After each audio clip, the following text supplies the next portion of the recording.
Salamat sa Panginoon, mga kapatid. Hallelujah. Unang-unang, papasalamat tayo sa Panginoon, mga kapatid, dahil marami tayo, mga kapatid. Hallelujah. Sa kalooban ng Panginoon na pinapalakas tayo ng Diyos, mga kapatid. Hallelujah. Sa aking buhay, mga kapatid, before, hallelujah, isa po akong homeless. Dati po akong broken family po kami. Simula ng 11 years old or 10 years old po ako. Lumaki na po ako sa ibang tao. Ibang tao na po yung nagpalaki sa akin. And dumating sa time na nagsawa na ako dun sa nag-aalaga sa akin, mga kapatid.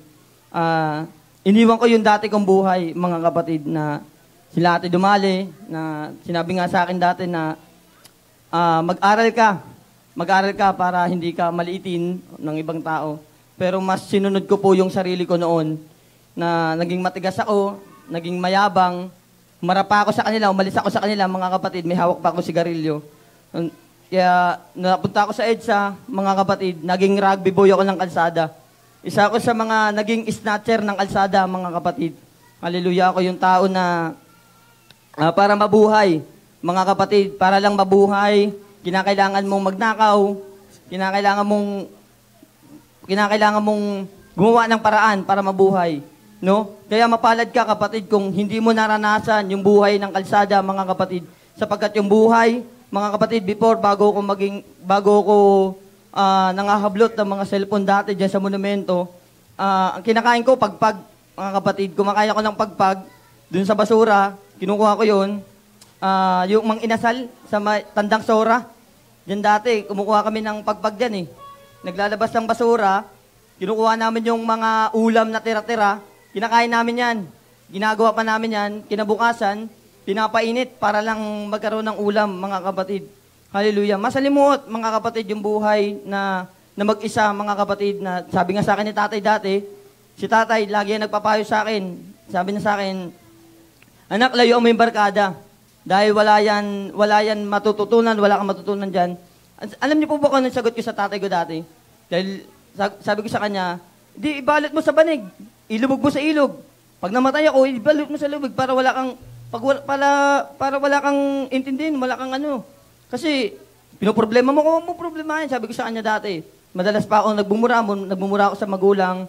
Kaya dahil lulong ako sa bisyo, mga kapatid, marijuana, alak, sigarilyo, nalulung ako, mga kapatid, sa bisyo.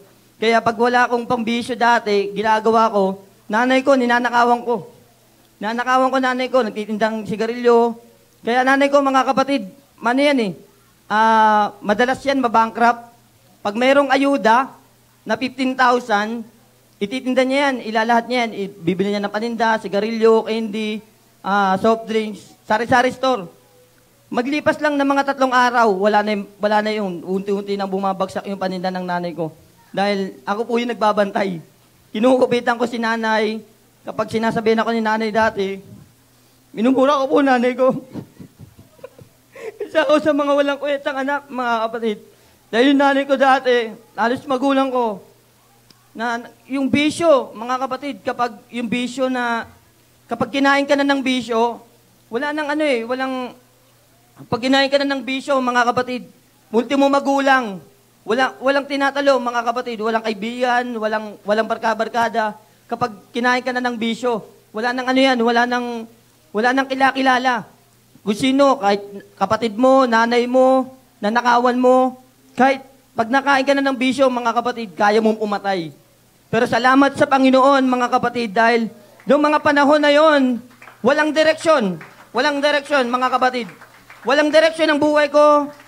Nagpray ako sa Panginoon na sinabi ko sa Panginoon, dumating sa time na nawalan ako ng trabaho, nagtrabaho ko, dishwasher, nagka-pandemic. Nagpray ako sa Panginoon, nagpray ako kay Lord na, sabi ko, Lord, kung totoo kang Diyos, bakit hindi mo kayang ayusin yung buhay ko? Kung tunay kang Diyos, bakit nagkaaganito yung buhay ko? Ginanong ko po ang Panginoon. Dumating sa time na tinugon ako ng Diyos. Sabi ko, Lord, gusto ko ng church na makakapagpatuloy ako. Kung tunay kang Diyos, ibibigay mo sa akin yung pangangailangan ko. Dinala ko ng Diyos dito sa Victory Church sa Quezon City. Trinitarian po yun. May hinahanap ako, nag-worship sila, nagpupuri sila sa Panginoon, pero hindi ko po mapil yung hindi ko mapil yung worship. Kasi ang tingin ko sa pastor dati, baliw. Lalo na yung mga nagtatatalon sa paligid ko. Ang tingin ko sa kanila dati, baliw. Kaya hindi ko maramdaman. May hinahanap ako sa sarili ko na hindi ko po makita. Dinala na naman ako ng Diyos sa Nubaliches. Dinala ako ng Diyos sa Nubaliches, ganun na naman ulit. Hindi ko na naman naramdaman. Nagtanong na naman ako sa Diyos, balik na naman ako sa bisyo, simba, bisyo. Dumating sa time na sinabihan ako ng sidecar boy sa amin kasi nangangaral ako dati. Kahit wala akong alam sa Bible, nangangaral ako. Malakas akong magpayo. May hawak ako sigarilyo sa kamay ko. Pinapangaralan ko siya. Alam mo sabi niya sa akin? Sabi niya sa akin, nangangaral ka, ang lakas ng loob mong mangaral. Pero yung hawak mo, sigarilyo, wala ka namang pagbabago. Ganyan-ganyan yung buhay mo. Simba, ganyan. Malakas ka naman magbisyo. Nababad ka nga sa computer eh. Doon nag-isip ako noon. Sabi ko, o nga no, nagsisimba ako, pero wala namang nangyayari. Walang nangyayari.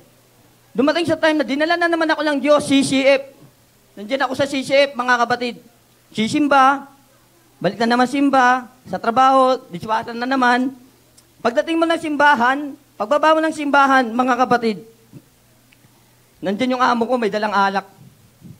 May dalang alak, pinatong sa lamesa. Hawak ko Bible. May dala-dala akong Bible, pasikat eh. May dala akong Bible. Ngayon, sabi sa akin ng pastor, sabi sa akin, tara tagay tayo. Kinukontra ko yung sarili ko. Pero hindi ko na-control. Umakit ako sa taas. Pagkakit ko sa taas, tinago ko yung Bible dun sa ilalim ng kama ko. Pag tinago ko, bumaba ako. Umupo ako. Dumating sa time na lasing ako. Lumasing ako, mga kapatid, na umuwi ako ng Malabon. Lasing na lasing ako. Naglalakad ako, sabi nila sa akin, pasuray-suray daw ako sa gitna ng kalsada. Munti ka na raw umabangga. Pero alam niyo po ba yung pinagpapasalamat ko sa Diyos doon? Umuwi ako sa amin, iningatan ako ng Diyos. Dumating sa time, nagtanong ako ulit sa Panginoon, Lord, buti sila may pastor. Buti sila may church. Lord, gusto ko rin ng church na makakapagpatuloy ako. Alam niyo po ba, hindi ako binigo ng Diyos. Nung dinala ako ng Diyos sa lugar ng Lerma, nakilala ko sila Sister Evelyn. Si Sister Evelyn, ninakad ko pa yan mula Malabon. Makita ko lang. Kasi may mga tao, mga kapatid na nangangaral sa akin, nagsishare sa akin ng Word of God, pero hindi ko pinapakinggan kasi sinasabi ko nga dati, pag pinapangaralan ako, hindi ko yan pinapasok dito. Kasi saradong Katoliko ako eh, nagagalit ako sa kanila. Pero ano po sabi ko sa kanya, suntukin ko mukha mo, umalis ka nga dyan. Pabanal-banal ka pa dyan eh. Mukhang gaganyan-ganyanin. Tatawag-tawag ka. Dumating si Sister Evelyn, yung kapatid niya muna, na kasama ko, mga kapatid. Dati, may dating daan, may Katoliko, ako, born again, pero hindi pa ako tumatanggap sa Panginoon. Nagkaroon po ng di magandang, yung usapan, doon sa truck na pinag-anuhan namin. Dumating doon yung alak, nagiinuman kami, ang ginagawa naming pulutan, Word of God. Which is mali, huwag niyo pong gagayahin yun ha. Mali po yun. Kaya dumating sa time na sabi sa akin ng kapatid niya, papakilala ko sa iyo yung ate mo. Yung ate ko, papakilala ko sa iyo kasi magaling yun sa Bible. Ang isip ko nun, ay, magaling pala sa Bible. Ang isip ko, debate. Kasi pag nakakita ko ng iglesia, lalo na yung yung mga saksi ni Jehovah, madalas yan lumalapit sa akin. At may mga tinatanong ako na hindi nila masagot. Dahil ang pinaninindigan ko dati, mga kapatid, oneness. One God talaga. Simula nung nakapakinig ako, kahit hindi ko alam yung versikulo, John 10:30, ako at ang Ama ay isa, mga kapatid. Yan, pinanghawaan ko yan, mga kapatid. Nung dinala ako ng Diyos dito, mga kapatid, nung dinala ako ng Diyos sa lugar ng Lerma Church, lahat ng bagay na hinahanap ko sa sarili ko, nasagot, mga kapatid. Bakit? Nasagot. Kasi nga, mga kapatid, habang naglalakad ako dati, lalo kapag gutom ako, nangungusap sa akin ng Diyos. Nangungusap sa akin ng Panginoon. Kung hindi pa naranasan ng presensya ng Panginoon, hilingin natin sa Panginoon, mga kapatid. Kaya nung ako, mga kapatid, kinakausap ko ng Diyos, biruin mo, gutom ka na, wala ka ng pagkain, wala ka na lahat. Wala nang pagkain eh, gutom ka na, sa kalsada ka, wala kang pera, nangungusap ang Lord. Kinakausap ako ng Panginoon. Ako naman, ito, tumatawa ko. Napapatawa ko kasi nga, may mga message sa akin, ang Lord, na habang naglalakad ako, ay oo nga no, pag nagsisimba ako, yun ang hinahanap ko, mga kapatid. Nung tumayo si Sister Sarah, mga kapatid, ito sinabi ko sa sarili ko. Sinabi ko sa sarili ko, Lord, salamat sa pangungusap mo sa akin. Yung word na yon, binanggit yun ni Sister Sarah. Sabi niya, mangusap ka sa bawat isa, napakadakila mo. Yun yung sinasabi ko sa Panginoon. Umiyak ako sa Diyos, sabi ko, Lord, ito yung church na binigay mo sa akin. Ito yung tahanan na ibinigay mo sa akin na ipinagpray ko. Salamat, Panginoon. Simula nun, mga kapatid, hallelujah, nagpapasalamat ako sa Diyos.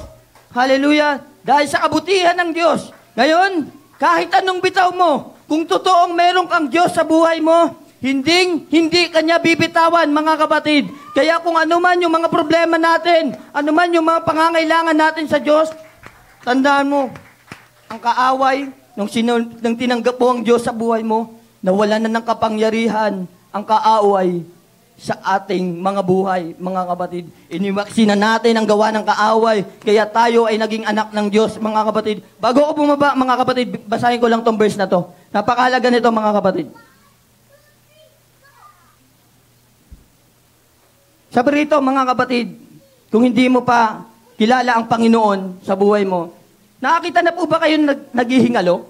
Yung, ano po ba yung ginagawa sa tao kapag sinasakay sa ambulansya? Di ba nire-revive? Di ba nire-revive para mabuhay? Tayo po, alam niyo po ba itong church na pinuntahan mo ngayon? Ito po ay pagamutan. Ito po ay pagamutan sa mga tao hindi pa kumikilala, hindi pa tumatanggap sa Diyos. Alam ko marami kang problema. Alam ko marami kang pinagdadaan. Pero ito yung panahon na yung kaluluwa natin. Hallelujah, dito sa mundo. Hallelujah, sabi nga dito, mga kapatid. Lahat, sabi dito sa Romans chapter 3 verse 12, ang lahat ay tumalikod sa Diyos. Naging walang kabuluhan, walang gumagawa ng mabuti. Wala kahit isa, mga kapatid.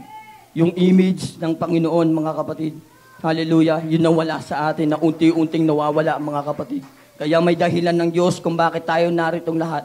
Dahil yung puso at isip mo, alam ng Diyos na meron pang natitirang kabutihan dyan, mga kapatid. At hindi hahayaan ng Diyos na mawala ka sa mundong ito na yung kasalanan, mga kapatid, na tuluyan natin makalimutan ng Panginoon. Dito, mga kapatid, si Jesus ang ating pag-asa, mga kapatid. Tanggapin mo lamang ang Panginoon. Kailangan mong ma-revive, mga kapatid, sa salita ng Panginoon. Kailangan mong tanggapin ang Diyos bilang Panginoon at tagapagligtas. Siya lamang, mga kapatid, upang magkaroon tayo ng buhay na walang hanggan. Hindi dito sa lupa, mga kapatid, dahil ang mundong ito patuloy na parurusahan ng Panginoon. Ang lahat ng tumalikod sa Diyos, ang lahat ng hindi kumilala sa Panginoon, mga kapatid, ay mapapahamak. Pero mapalad ka kung bakit ka narito, mga kapatid. Dahil ang Diyos, pinili ka ng Panginoon, kung bakit ka nasa upuan yan, kung bakit tayo nandito, kung bakit tayo nakikinig ng salita ng Diyos. Dahil mayroong pag-asang ibinibigay ang ating Panginoon sa ating mga buhay, mga kapatid. Mayaman ka, matalino ka, nasa iyo lahat ng bagay sa mundo. Pero hindi basihan yon, mga kapatid, upang makapasok tayo sa kaharian ng langit. Tanggapin mo ang kaligtasang ibinigay sa iyo ng Diyos. Doon lamang tayo magkakaroon ng kapayapaan sa kabila ng mga problema, sa kabila ng mga pinagdadaanan natin dito sa mundo. Mayroong kapayapaan, ibinigay ang Diyos sa atin. Yon ay ang tanggapin mo ang Panginoong Jesus sa oras na ito. To God be all the glory. In Jesus' name.